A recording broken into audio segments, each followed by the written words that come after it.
Hello, everybody. It is Wednesday in Pittsburgh, Pennsylvania. My name is Adam Bittner, assistant sports editor for multimedia at the Pittsburgh Post-Gazette, joined by Isaiah Maldonado, our Post-Gazette and Daily Collegian Nittany Lions insider, talking Penn State, Ohio State, specifically Penn State's coaching search and how it might intersect with this game this week. Brian Hartline is the offensive coordinator for the Buckeyes. There's been rumbles around him this past week on social media and some message board chatter. Sometimes message board chatter means things. A lot of times it does not. But regardless, I think Brian Hartline has an interesting story to tell as a potential Penn State head coach. So Isaiah and I are going to dig into all that. We're going to talk about the LSU firing of Brian Kelly and how that might impact Penn State's coaching search.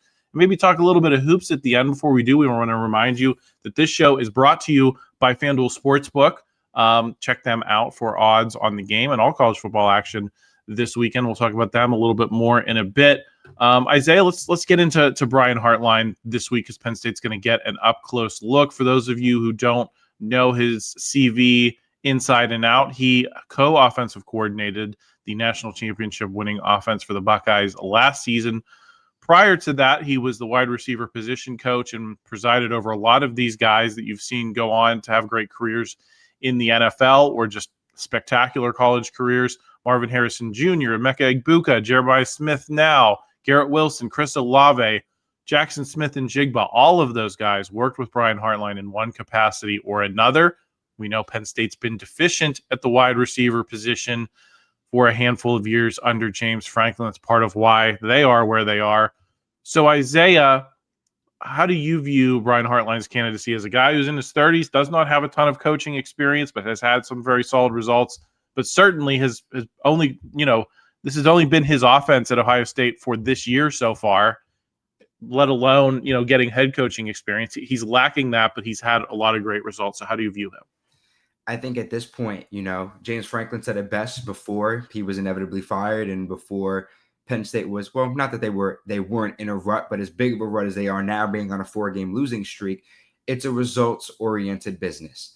And given the fact that Brian Hartline is young and lacks kind of the relevant resume or the head coaching experience that you might want when trying to get a guy to come to a program as storied as Penn State, at the end of the day, there's no denying what he's been able to do so far at Ohio State. And he's kind of breeded exactly what Penn State's needed and has yielded the results that Penn State has been looking for in recent years. You mentioned the success at the wide receiver position. Time and time again, not only has he been able to help develop these wide receivers and make them into something so much more than they might have initially been, whether it's just being able to attract these super talented guys. In the 2026 class alone, he was a big reason as to why Chris Henry Jr. wanted to come to Ohio State. He's somebody who has set that precedence of Ohio State being, widely considered as, wide receiver university. So to be able to get a guy like that to come in, he would instantly attract so many talented wide receiver prospects. And at the end of the day, that's what Penn State needs in order to revamp this passing offense. You need to get some guys that are talented. We've already seen a lot of guys decommit from Penn State, whether it's verbally or formally, reopen up their recruitment processes because of the James Franklin firing. There's a lot of unanswered questions for Penn State. And with his ability as a play caller, which this season has been nothing short of spectacular, Ohio State is a number 1 team in the country. They look like they're on pace to repeat. Obviously, only time will tell. But in terms of the results that we have right now, he's been able to produce elite NFL talent and college talent time and time again. He's leading the Buckeyes offense to be one of the best in the country, had them on pace to win another national championship. And that's the kind of pedigree, that's the kind of culture that needs to be built up at Penn State. I'm all for this move. Isaiah, Ohio State's offense has been really good this year, as you mentioned. Has it been a more impressive job last season when they won the national championship, or possibly this season? Because I looked at that roster last year. I think everyone in college football looked at that roster last year and said, this is built to win a national championship. They spent a lot of money. They brought in some really good running backs, Quinshon Judkins, Travion Henderson. They had Emeka Egbuka, these guys that are all pros now. You looked at that roster and you said it was loaded. This season, I don't know that you looked at this group and said it was quite as loaded as it was a year ago, but they're still getting phenomenal results. I think specifically I've been impressed by what he's been able to get out of Julian Sayin, who was not particularly experienced going into the season, but he's completing 80% of his passes right now, averaging 9.6 per attempt, 19 touchdowns against 3 interceptions. That's pretty dang good, especially considering all of that talent that you lost. And yes, you still have Jeremiah Smith to work with. Carnell Tate has been a nice piece, a big playmaking piece for this group as well. But I think that also reflects well on Brian Hartline. It's not like those guys are schlubs, and he's proving that he can keep that pipeline going even after that team was as dominant late in the season as it was.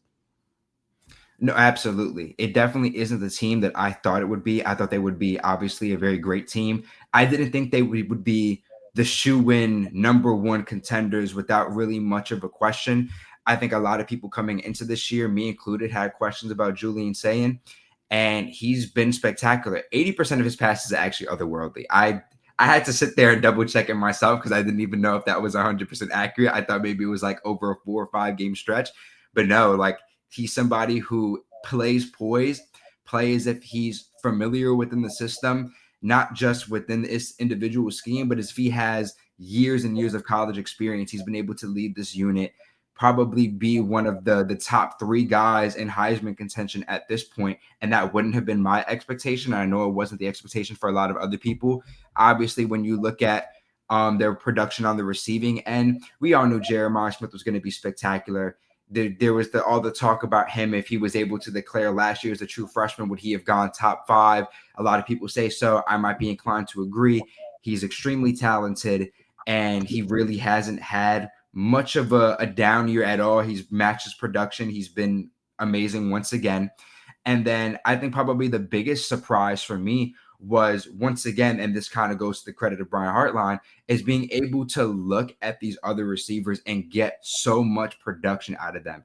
Carnell Tate is great. He's somebody who's been at Ohio State for a little bit. He knows the system. He's been a consistent receiver, but I wouldn't have expected him to basically match Jeremiah Smith's production on 15 less receptions. He's averaging 17 yards a catch, only 1 less touchdown, 15 less receiving yards.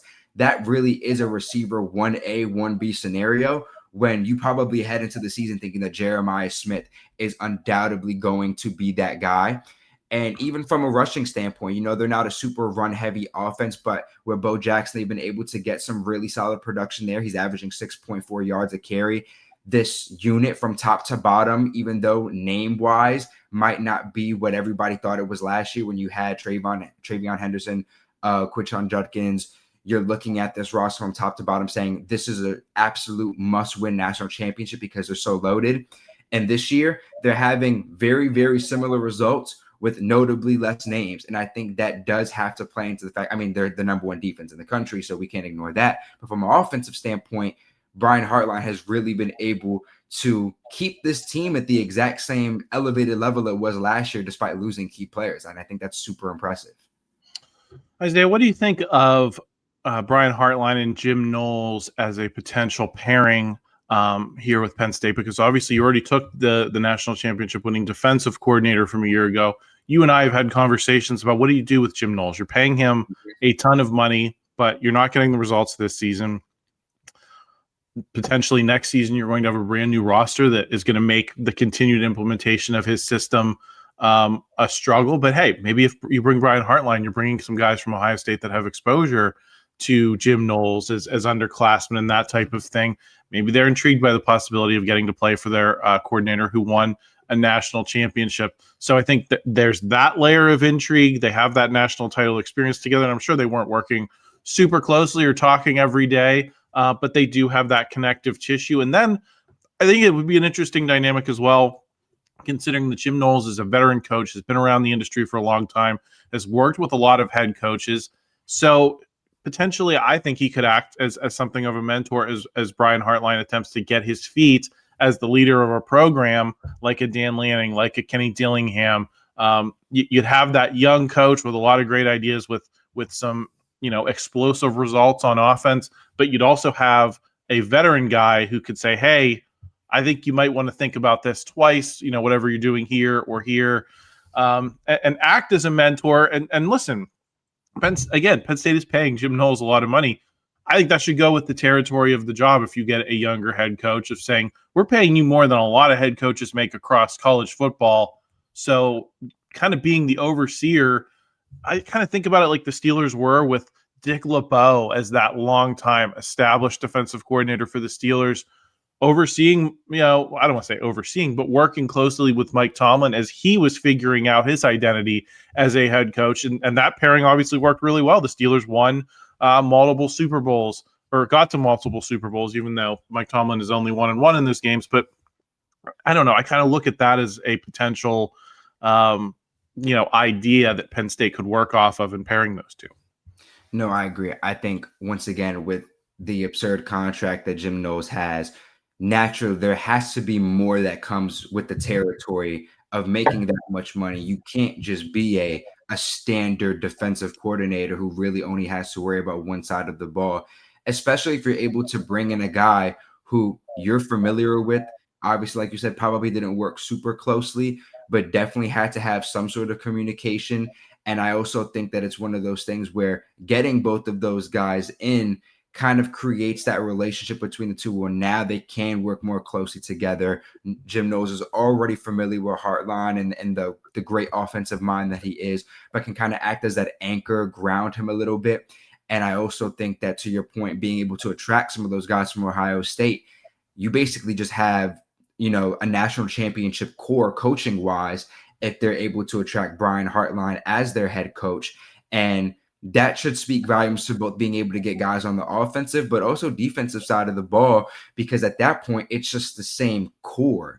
So obviously you would get some younger guys in from Ohio State who might not have had the opportunity to be as involved in their offense or defense because of just the pedigree that they've been able to build up and the roster that they had being very solidified. But to be able to attract some guys that know what goes on between those two and knows the system, I think could provide both of them, especially Knowles at this point, with some much needed familiarity. I think with we've had this conversation about, is it Knowles' system or is it just the players, a lack of talent being able to execute? I believe it's a mix of both. We've had the question of, if you get some new guys and that still aren't able to execute Knowles' system, then is it time to switch things up? Is it time to kind of work on a new identity? But in terms of, keeping Knowles' established system that we know worked in the past, what better way to bring in another piece of the puzzle that helped execute it in totality and then be able to get the most out of both of those guys, because there really is no coming in and having to learn, at least, the opposing staff. It's just, we've already worked together. We've seen these results. Let's continue it here, just in a new environment. Are you giving Penn State any chance this week, Isaiah? Ryan Day has been talking this roster up, saying it's a top 5, top 10 team. Is that just damning with faint praise? Because I don't know that I see that, especially not with Drew Aller. I don't think that this is a top 10 team that just had some things go wrong. Ethan Grunkemeyer has not really shown you the ability to win any game yet, let alone upset Ohio State in the horseshoe. I would say it would be some pretty rich irony if you do have some solid players. If they play their best game, maybe they can stay in it. So I'm not going to say there's a 0% chance, but they're going to have to play their best game. And even then, I don't know that Penn State has the talent on this roster that we thought it did. Yeah, I don't think so either. I don't want to give them no chance, but I think at the end of the day, we spoke about it numerous times, but I don't have faith in this defense, especially not being able or them not being able to hold back a very talented offense from Ohio State. I think they're going to struggle a lot. I think secondary wise, we have a guy like AJ Harris who's looked okay, but has had his fair share of struggles. Definitely not the year that people might have expected from, to be the first projected Penn State corner taken in the first round. And he's got 2 guys that he would have to deal with, and he can't deal with both of them. So that secondary is going to have its work cut out for them. I think rushing wise, Penn State has struggled on and off with defending the run. So I think that in itself, it's not really Ohio State's identity. They're more of a pass heavy offense, but I think both of them had their fair share of holes, both in the front and in the back end. So I think it would be a very, very, you would need total team effort to be able to stop Ohio State. And even then, you're not going to be able to completely stop them, only slow them down. And I just don't have faith at the end of the day. The main problem is the lack of firepower on this Penn State just offensive side of the ball. Terry Smith spoke about it during his presser, saying that, he's demanding from Kotelnicki the exact word that he used. He later backtracked and said that might not be the exact word that he wanted to use. But, those initial thoughts do speak volumes about current situations, saying that he's demanding that Kotelnicki be more creative, see more of what we saw from him in his first year with Penn State, as opposed to how he's allowed the offense to become stagnated this year. And at the end of the day, that comes with, establishing a vertical passing threat. And it just seems if you weren't able to establish a threat of vertical passes and deep passes and those chunk plays in the air, I struggle to see how you're going to be able to do with Grunkemeyer, who I think, once again, we spoke about it, last week. I wasn't as disappointed in his debut as others were, but I also wasn't high on it. Kotelnicki described it as having some meat on the bones. There's some things that they can go and move forward with and grow from. And hearing from players, hearing from staff, it seems like Grunk's been able to really hone in on those things, take what he did well in terms of commanding the line of scrimmage and being able to get those plays off, but try and learn, develop more of a pocket presence, make his reads, make those progressions as quick as possible. And Terry Smith said he wants to make the offense as easy for Grunk to digest, make the game come as easy to him as possible because of his inexperience. But at the end of the day, if a senior quarterback that came into the year with Heisman expectations wasn't able to establish a passing game, then I really don't have much faith in a redshirt freshman being able to do the same against not one of the best defense in college football. I think it's going to be, there's a reason Penn State are 3-score underdogs, and I think that's very, very in line with the outcome of this game. Yes. FanDuel has it at 20.5 Penn State as underdogs this week. So if you're interested in placing a wager on the game, head over to our friends at FanDuel. What do you think of that 20.5 points? Do you think Penn State can cover that? Because listen, in addition to not being a good football team this season, Penn State has not been a good spread team this season either. Obviously, this is an underdog spot. They've been a favorite in a lot of these games, even as they've fallen short. I believe they did cover in that game against Iowa, technically speaking, losing by a single point. I believe the spread was 2.5 in Iowa's favor. So Terry Smith is 1-0 against the spread as Penn State's coach. How do you feel about that number? I think it's right. I think it would be bold to assume that a Big Ten matchup between a program like Penn State, which has still been able to be decent defensively against some aspects of opposing offense. Like I said, that run defense has been on and off. When they're able to stop the run, they're very oppressive. But at the end of the day, they allowed 25 points to Iowa, a team that really has little passing threats as a whole. A very rush-oriented team, very similar to Penn State. And, there's always more big play potential in the passing game. And these are receivers. This is a team that is able to thrive in the red zone off of their passing game. I think the spread is accurate. I don't know if I see Penn State necessarily making the game closer, but I have faith in their secondary. Some guys like Staqui Wheatley, King Mack, obviously AJ Harris, Elliot Washington. They've had guys be able to make some plays. I think they're going to slow Ohio State down, but I do think that it'll fall within that 20.5 margin. Isaiah, Brian Kelly was fired as LSU's head coach this week. There are some people that would say Brian Kelly could be instantly a candidate at Penn State. Certainly has that high major national championship caliber program experience with Notre Dame and LSU. But listen, my view on him would be he has had his chance over the past 15 years at the national level. There are newer, younger coaches who are in his position like he was when he was at Cincinnati. I think he has carried himself in ways that have made him something of a national punchline, from the fake twang at his introduction down at LSU to just anecdotes that seem to keep trickling out from this guy, from people he recruited, all of that as being somewhat out of touch, being a rather arrogant guy. Penn State has had that type of coach in James Franklin that has been kind of a national punching bag for the way he's carried himself for the last handful of years. I don't know that that's had any impact on the on-field product, but I don't know that Brian Kelly's results at two programs like Notre Dame and LSU make you think that suddenly he's going to come here and transcend whatever's held him back from getting over the top as a national championship coach. Yeah, no, I mean, I have to agree. Brian Kelly said when he came to LSU that he came to be an environment where he could win a national title.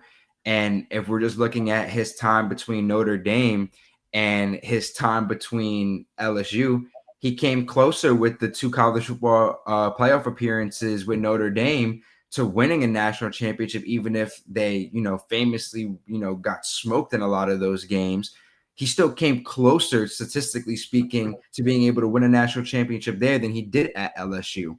So I think when you look in terms of what he's been able to do, to be a consistent 3-loss team, well, aside from this year, considering they already have 3 losses, but in the past, he's had LSU been a solid team, but never really in that contention to be national championship contenders. And obviously, when he went there to be in an environment that would be easier for recruiting to be able to draw those guys in, kind of coming in fresh off of the high of LSU and that 2019 year.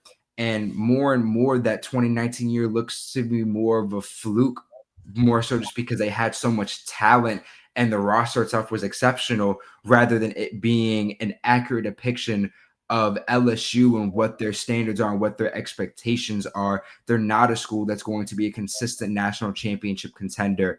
Brian Kelly did okay, but at the end of the day, do I have faith that if he was to come into Penn State at his age and with his track record, that he would magically be able to turn Penn State into national championship favorites, to be able to get Penn State even back on track?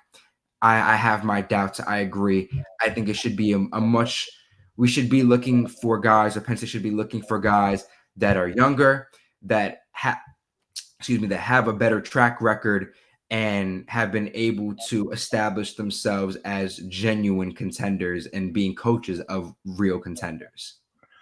Is LSU a better or worse job than Penn State? I think it's certainly a better program. You've seen 3 different coaches win national championships there since the turn of the century. I think there's not much question that if your goal is to win something, you're probably better off at LSU than you are at Penn State. But I think that also ramps up the pressure on a coach at LSU. We've seen them fire some very successful coaches in just the last 5 years between Brian Kelly, Edward Jaron, who won the national championship with one of the most dominant teams of all time in 2019. They've gone through both of those guys basically in this post-pandemic era. So, Isaiah, is it a better job, or is maybe there a little less pressure at Penn State with maybe 90% of the resources? It's hard to say, honestly.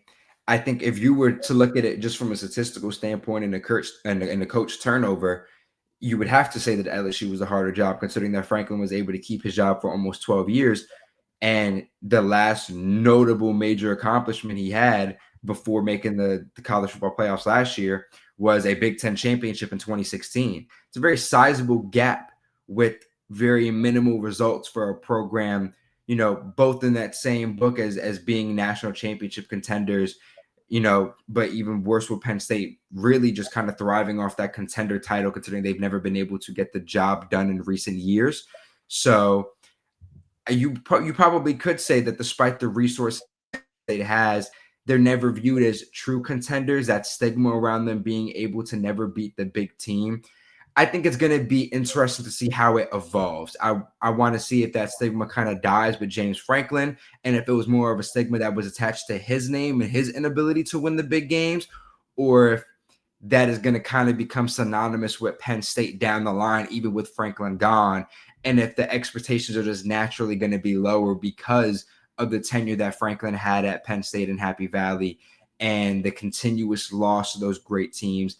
I think you would have to say that LSU, maybe not a more difficult job, but a more stressful job or a higher pressure job, considering because they've been able to win more at a higher level. But in terms of which job might be more difficult, at the end of the day, Penn State is a school that, despite the resources, has consistently fallen short. And you can make the argument that it's lowered expectations, but you could also raise the question of it has fans hungry and it has people itching for Penn State to be what people expect it to be. So I think there's an argument for both. I think for right now, I would say LSU, just because they've had the success and because when fans have the success, they're always itching for more. I think Penn State has been in a drought. And I think it'll be interesting to see how it develops after Franklin, now that Franklin is gone. But for right now, I'd probably say LSU just because of the turnover despite success. Isaiah, basketball starts this week. Excuse me. How much pressure should be on Mike Rhodes here? He's in year 3. I believe he signed a 5-year or 6-year deal at the beginning. But listen, he's had control of the program for a period of time. They've been picked to finish last this season. They've had some recruiting success, but what does that really mean if you're not winning? Because even if you have success stories with young recruits, a lot of times they're probably going to go to a better program. To me, they've got to outperform expectations. I'm not saying NCAA tournament. I'm not even saying like NIT or whatever the heck they do now with the Fox Sports, the Crown, whatever. But you can't finish last in year 3, can you, Isaiah? I mean, you definitely can't finish last. There has to be some sort of improvement from last year. And then obviously your point, to be able to bring in a top 10 recruiting class, despite the struggle that they had last year, is something that is very impressive to Mike Rhodes as, in his recruiting aspect as a coach. He's evidently somebody that people want to play for. I'm a New York native myself, and there's a lot of guys that come from New York when we're looking at the roster. Most notably, Kayton Allen, the highest recruiting program history, played for Long Island Lutheran out of Glen Head, New York, not too far from where I went to high school. You got Mason Blackwell, who's also from New York, Reggie Groden. A lot of guys were able to come in, 4- and 3-star recruits, brought in 7 new freshmen, which was important specifically because of the turnover that they had. But to your point, the freshmen, the recruiting class, it means nothing if you can't retain them. And we saw that last year with pretty much, I believe, all but one entered the transfer portal, or there were so many names that entered. Maybe they all did, but I'm pretty sure it was all but one ended up leaving. So, the struggles are real. I think when you look at Penn State and what they were able to do so far and their exhibition matches, they went 3-1. Their lone loss was to Dayton. It was a relatively good game towards the end is where they started to struggle, but Kayton Allen looked very solid in his debut, 6 for 10 from the field, 16 points, 4 assists. He was able to create for himself, kind of thrive within the paint, but also within that mid-range line. He looks crafty. He's able to break away as a shot creator and get those shots to fall. So I think he's going to be somebody that they go to. I think one of my biggest concerns is the lack of senior presence. The only one that they really have is Josh Reed. He's the lone senior on the roster. So I think these exhibition games are important to be able to get a lot of these younger guys in a situation where they're ready to start the season. Not really worried about non-conference play. We saw it for both men's and women's basketball. They dominated non-conference play. But when you get to that conference play and you have to start going up against teams like Michigan State, Maryland, that's when things are really going to dictate how the season is going to go. They have some solid guys. I like what I saw in the exhibition games. Will they be able to continue that? Who knows? But I think they have to in order for Mike Rhodes. I don't know if I would say he's at risk of losing the job yet, but I will say that after this year, if they finish at the bottom of the Big Ten like they're expected to, I think it begets the question for sure. Yeah, well, and I here's my thing. You can get a lot of freshmen, but then I hear Rick Pitino talking about I won't even look at college freshmen when I'm recruiting because they're not experienced, and I can go out and get a team full of guys with a lot more experience at the college level. And you saw what St. John's was able to do a year ago. So you have to think that Rick Pitino kind of knows what's up here. So that's my concern with Penn State, is that maybe Mike Rhodes is looking at it and saying, well, we're not going to get top transfers to come here because we're Penn State. So maybe the inefficiency for us is recruiting these freshmen. I just think you have to walk such a tightrope for that to work on a program level. I don't know that you have the program culture that that is going to make guys want to stay here. And maybe Mike Rhodes is a great coach. Maybe he's the guy they're going to be loyal to, that regardless of the results, they're going to stick behind because they believe that he's going to help them get where they want to go individually. But man, I'm suspect of that strategy. It'll be interesting to see how it plays off because the expectations nationally could not be lower for Penn State.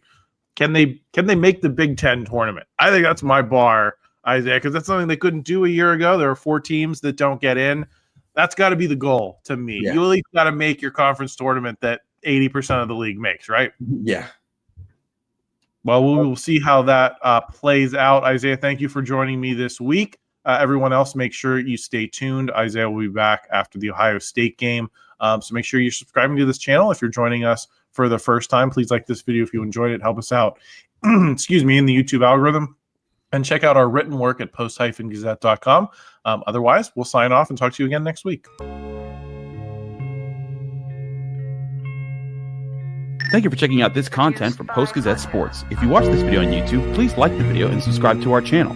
For all of the sports coverage the Post-Gazette has to offer, visit post-gazette.com.